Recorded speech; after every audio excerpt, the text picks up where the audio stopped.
Hello, and welcome to 3 Minute Thursday. My name is Ronnie Collins, and I'm the pastor at Out of the Box Worship Center in Hillsville. 3 Minute Thursday is something where you can send me questions, and I'll try and answer those questions from a biblical point of view. You can ask any question that you want. The question that comes today is, what does the Bible say about following the example of Christ? 1 Peter 2:21 says, "For God called you to do good, even if that means suffering. Just as Christ suffered for you, He is your example, and you must follow in His steps." So, in order to follow Jesus' example, basically we can go through the New Testament and see the kinds of things that Jesus did, and we can follow His example. For instance, Jesus says to forgive your enemies. And as humans, we seem to have a real hard time forgiving people.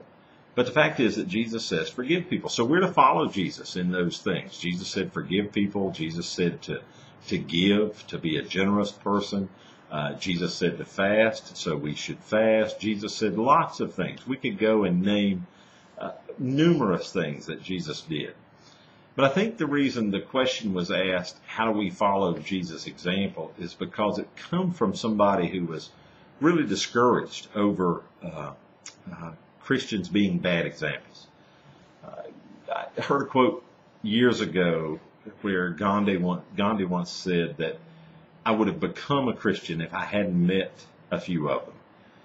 That really looks bad on Christianity. But the fact is that if you follow me around long enough, I'm a pastor. I read my Bible on a regular daily basis. I try to live my life in a way that is pleasing to Christ. But the fact is, if you follow me around long enough, you're going to find an example in me that you don't think is Christ-like. I want to be better, but I'm not always the best. But the fact is, we should do better. The example that was given to me was that, so-and-so claims to be a Christian, but they cuss a lot. Well, you need to ask yourself, is that something that Jesus would do? I don't care for the WWJD bracelets, things of that nature, but you need to ask yourself when you do things, is that something that Jesus would do? It has to be a decision of yours. But you follow Christ. You follow His example. 1 Timothy 4:12 says, "Don't let anyone think less of you because you're young, but be an example to all believers in everything that you say, in the way you live, in the way you love, in your faith, and in your purity." So there it is, folks. Follow Jesus in the example that He gave. We have no excuses. Hope that helps. Have a great Thursday.